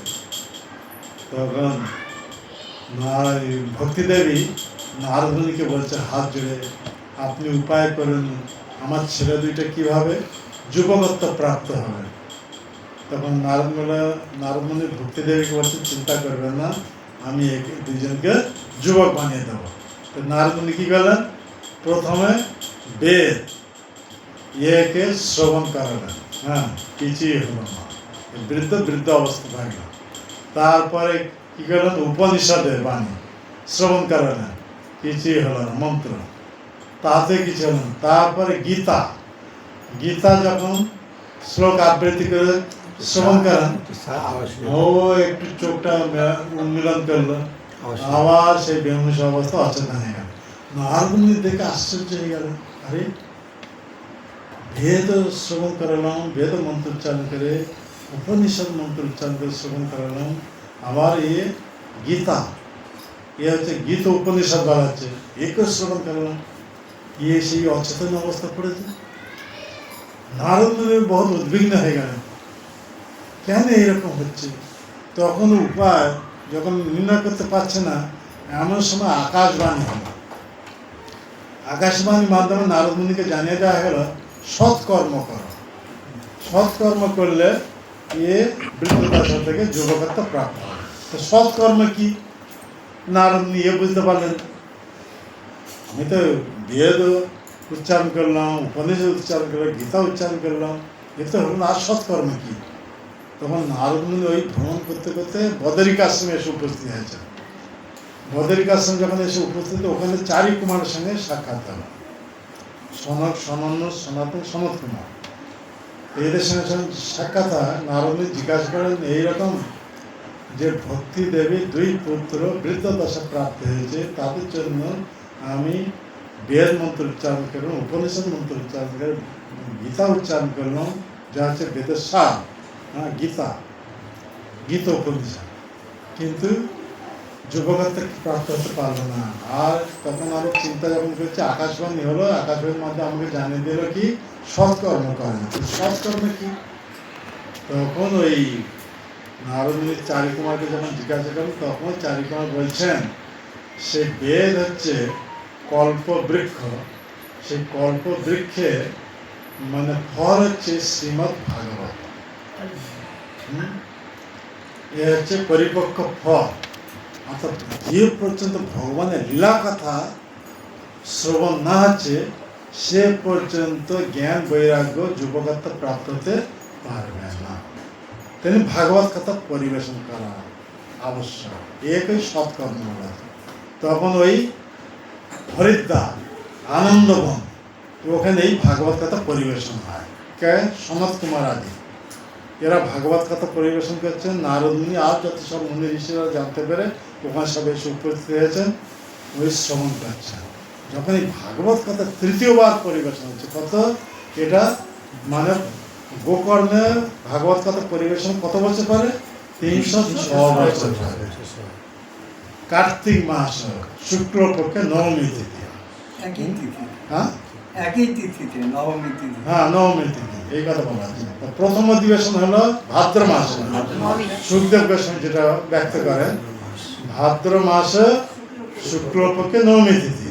তারপর গোকর্ণ আরম্ভ করলেন 200 বছর পরে। হ্যাঁ, তার মানে আশ্বিন মাসে শুক্লপক্ষে নবমী তিথি। তার 306 বছর পরে আবার এই পরিবেশন হচ্ছে কোথায়? আনন্দবনে। কোথায়? এটা হরিদ্বার। হরিদ্বার আনন্দবনে, মানে এই গঙ্গা তটে। হ্যাঁ, ওখানে এই পরিবেশন হচ্ছে। এখানে যখন ওই চারি কুমার এই ভাগবত কথা পরিবেশন সমতাদি চারি কুমার ভাগবত কথা পরিবেশন করছেন, এমন সময় এই কৃষ্ণের লীলা কথা যখন ব্যক্ত হচ্ছে, এমন সময় এদিকে যে দুজন বৃদ্ধ দশা প্রাপ্ত হয়েছিলেন, ওই জ্ঞান বৈরাগ্য ও নবযুবকত্ব প্রাপ্ত হয়ে আনন্দ উন্মত্ত হয়ে মাতা ভক্তিদেবীর সঙ্গে নৃত্য করতে করতে ওখানে এসে উপস্থিত হয়ে যায়। একেই বলা হচ্ছে ভাগবত কথা, বুঝতে পারলেন? তাই ভাগবত যে পর্যন্ত আমরা ভগবত ভক্তি আশ্রয় না করছি, সে পর্যন্ত আমরা সব বৃদ্ধ দশা। ভগবত ভক্তি অনুসরণ করলে আমাদের মধ্যে কি নব উৎসাহ, নবযুবকত্ব। এই হচ্ছে কথা। এইভাবে দেখা যাচ্ছে এই ভাগবত মানে ভক্তি, একে ভক্তি বলা আছে, ভগবত ভক্তি। আমরা এই মনুষ্যদেহ প্রাপ্ত হয়েছি ভগবানের ভক্তি করার জন্য। যে পর্যন্ত আমরা ভগবত ভক্তি যুক্ত না আছি, সে পর্যন্ত আমরা প্রকৃত আনন্দ স্থিতি প্রাপ্ত হতে পারব না। মহাপ্রভুর চরম দর্শন কি? সেবানন্দ। এই ভাগবত কথা শ্রবণ, একে সেবা বলা হচ্ছে। শ্রবণ নববিধা ভক্তি প্রথম অঙ্গ কি বলা হচ্ছে? শ্রবণ। ভাগবত কথা শ্রবণ। তো এখানে ভাগবত কথা শ্রবণে এত গুরুত্ব দেওয়া হচ্ছে, একেই ভক্তি বলা হচ্ছে। হ্যাঁ, নববিধা ভক্তি প্রথম অঙ্গ হচ্ছে কি? শ্রবণ। কার কথা শ্রবণ? ভগবানের কথা, মনের লীলা কথা। হ্যাঁ, এ যে পর্যন্ত আমাদের রুচি না হচ্ছে, সে পর্যন্ত শ্রম এবহি কেবলম। যত আমরা ভক্তি করি না, যা কিন্তু সব দেখা নেওয়া ভক্তি, ওসব শ্রম এবহি কেবলম। যে পর্যন্ত ভগবানের কথার প্রতি রুচি জাত না হচ্ছে। তো এখানে দেখা যাচ্ছে এই ভক্তি আমাদের ইস্কনের প্রতিষ্ঠাতা আচার্য শ্রী এসি ভক্তিবেদান্ত স্বামী এই হৃদয়ে ধারণ করে এদেশ থেকে পাশ্চাত্য দেশে গেলেন। এই ভাগবত কথা সেখানেই পরিবেশন করলেন। এই প্রভুপাদের দ্বারা এখন ভাগবত কথা সমগ্র পৃথিবীতে এই পরিবেশিত হচ্ছে ভাগবত ধর্ম। তাই যেই ভাগবত মানে ধর্ম অংশগ্রহণ করছেন বা এই শ্রবণ করছেন ভগবানের কথা, প্রভুপাদ সেরকম ব্যবস্থা করে দিয়েছেন। ইস্কনে যেখানে যত সেন্টার আছে, প্রতিদিন সকালে এইরকম সাধু সঙ্গের ব্যবস্থা করে দিয়েছেন। অন্তত 1 ঘন্টা সাধু সঙ্গে করে সাধুর মুখ থেকে ভাগবত কথা শ্রবণের ব্যবস্থা করে দিয়েছেন। আবার সন্ধ্যাতে এইভাবে গীতা, এই দুইটি কথা হচ্ছে কৃষ্ণ কথা, গীতা আর শ্রীমদ্ ভাগবত। গীতা হচ্ছে ডাইরেক্ট ভগবানের মুখনিসৃত উপদেশ, আর সেই ভাগবত হচ্ছে কি? ভগবানের লীলা কাহিনী। হ্যাঁ, তো ব্যাসদেব এই ভাগবত দিয়েছিলেন, তথাপি ওনার হৃদয় তৃপ্ত হয়নি। মানে প্রথমে বেদ এক ছিল, বেদকে 4 ভাগে বিভাগ করেন। আবার কি করলেন? প্রত্যেক বেদে প্রত্যেক ভাগে একজন শিষ্যকে আচার্য পদে ভূষিত করলেন। যেমন বলা হলো, ঋগ্বেদে আচার্য পদে কাকে ভূষিত করেন? পৈল ঋষিকে। সামবেদে ঋক সাম, সামবেদে আচার্য রূপে জৈমিনী ঋষিকে। যজুর্বেদে আচার্য ঋক সাম যজুর্বেদে বৈশাখপায়ন ঋষিকে। আর অথর্ববেদে আচার্য রূপে সুমন্ত ঋষিকে। আবার যত সব লিখলেন পুরাণ, উপনিষদ, বেদান্ত সূত্র, তার পুরাণ প্রথম 17টি পুরাণ। তারপর দিলেন কি? পঞ্চম বেদ। পঞ্চম বেদ কাকে বলা হচ্ছে? শ্রীমৎ মহাভারত। হ্যাঁ, মহাভারতকে বলা হচ্ছে পঞ্চম বেদ। পঞ্চম বেদ মহাভারত। মহাভারতে কত পর্ব আছে? 18টি পর্ব। 18টি পর্বের মধ্যে একটি পর্ব হচ্ছে ভীষ্ম পর্ব। ভীষ্ম পর্বে বহু সব অধ্যায় রয়েছে। সেই অধ্যায়গুলির মধ্যে 25 অধ্যায় থেকে 42 অধ্যায়। কত হলো? 25 থেকে 42, হ্যাঁ, কত অধ্যায় হচ্ছে? 18। এই 18 অধ্যায় হচ্ছে শ্রীমদ্ ভগবদ গীতা। এই গীতাও দিয়ে দিলেন, হ্যাঁ, 25 অধ্যায় থেকে 42 অধ্যায় মহাভারতের ভীষ্ম পর্ব অন্তর্গত। হ্যাঁ, এই 18টি অধ্যায় হচ্ছে শ্রীমদ্ ভগবদ গীতাও দিলেন, ভগবান মুখ নিঃসৃত উপদেশ এও দিয়ে দিলেন। এত কিছু পরিহত জীবের মঙ্গলের জন্য এত কিছু ব্যবস্থা করলেন, তথাপি ব্যাসদেবের চিত্ত অতৃপ্ত থেকে গেল। গীতাও দিয়ে দিয়েছেন, তথাপি চিত্ত অতৃপ্ত হয়ে গেল। উনি নির্ণয় করতে পারছেন না। এমন সময় নারদ মুনি ওখানে এসে উপস্থিত হয়ে গেলেন। নারদ মুনি তখন জিজ্ঞাসা করলেন, তুমি কলিহত জীবের জন্য এত কিছু গ্রন্থ দিয়েছ, তথাপি তোমার চিত্ত কেন অতৃপ্ত? তখন ব্যাসদেব তখন জিজ্ঞাসা করলেন, আপনি এর উপায় বলুন, কেন আমার চিত্ত অতৃপ্ত? তখন নারদ মুনি এই কথা বলছেন যে কলিহত জীবেদের জন্য, তাদের মঙ্গলের জন্য তুমি এত সব দিব্য জ্ঞান প্রাপ্তির জন্য এত সব শাস্ত্র দিয়েছ, কিন্তু এ কেবল প্রতিমা নির্মাণ করেছ। কথা বুঝতে পারছেন? একটু ধ্যান সহকারে বুঝুন। প্রতিমা, তো প্রতিমা কখনো পূজিত হয়? হ্যাঁ, কখন পূজিত হয় প্রতিমা? হ্যাঁ, প্রতিষ্ঠা, প্রাণ প্রতিষ্ঠা করে।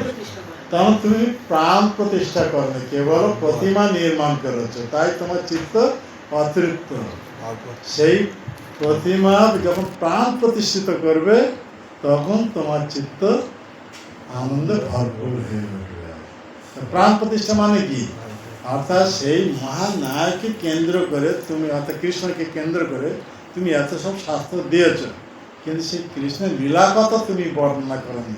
সেই লীলা কথা শ্রবণে সমস্ত কলিহত জীবের মঙ্গলের উদয়। শ্রবণং মঙ্গলম শ্রী মাতাতম। ভগবত শ্রবণ মাত্রে ভগবানের লীলা কথা যখন কানের ভিতর প্রবেশ করবে, তখন আপে আপে সবার মঙ্গল হয়ে যাবে।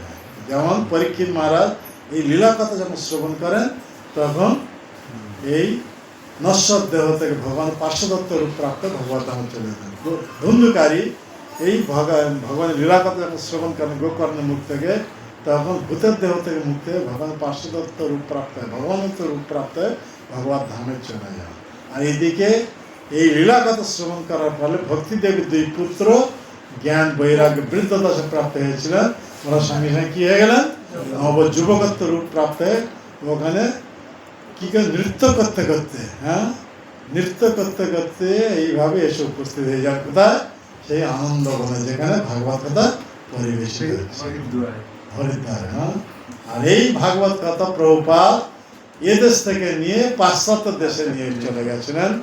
ওখানে যারা মরণাপন্ন, এত সব জঘন্য পাপকর্ম করেছিল, সব নরকের দিকে গতি করেছিল।